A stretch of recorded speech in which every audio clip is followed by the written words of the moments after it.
அனைவருக்கும் கணித வணக்கம். இப்ப பார்க்க போறது 8ஆம் வகுப்புக்குரிய கணக்கு பயிற்சி 1-4 எண்கள்ங்கிற யூனிட்ல 5வது கணக்கை பார்க்க போறோம். பகாக்காரணிப்படுத்துதல் முறையில் வர்க்கமூலத்தை காண்க அப்படின்னு சொல்லி கணக்கு கொடுக்கப்பட்டிருக்கு. நம்பர் என்ன கொடுத்துருக்காங்க? 1156 வர்க்கமூலம்.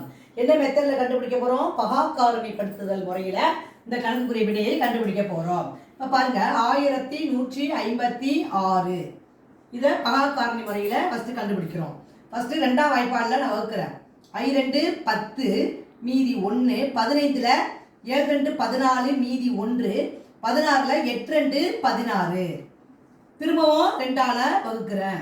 2 2 4 1, 17ல 8 2 16 மீதி 1, 18ல 9 2 18.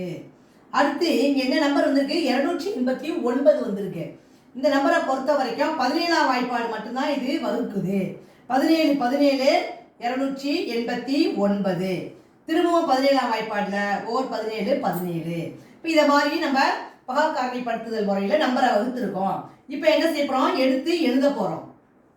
இப்போ ஸ்கொயர் ரூட்டுக்குள்ள என்னென்ன இருக்கு பாருங்க. 2 × 2 × 17 × 17. இதே மாதிரி வர்க்கமூல குறியீட்டில் போட்டு உள்ள போட்டிருக்கோம். இப்போ பாருங்க, என்ன மீனிங் இது? எப்படி போட்டு 2 ஸ்கொயர் 2 2 இருக்கு இல்லையா, அதனால 2 ஸ்கொயர் 17 2 இருக்கு 17 ஸ்கொயர். அடுத்த ஸ்டெப்பு என்ன செய்ய போறோம்? 2 × 17 ரூட்டுக்குள்ள போட்டுக்கிறோம் ஸ்கொயர். இதை மாதிரி எழுதிக்கலாம். இப்போ என்ன செய்ய போறோம்? இந்த ஸ்கொயர் ரூட்டை ரிமூவ் பண்ணும் பொழுது 2 × 17 ஈக்குவல் டு 2 × 17 பெருக்கினா எவ்வளவு வந்துடும்? 34.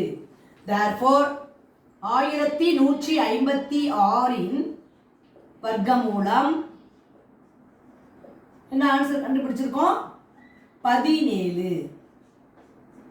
பகாக்காரணிப்படுத்துதல் முறையில வர்க்கமூலம் கண்டுபிடிச்சிருக்கிறோம். 1156 வர்க்கமூலம் 34. சாரி, இது 17 இல்ல, 34.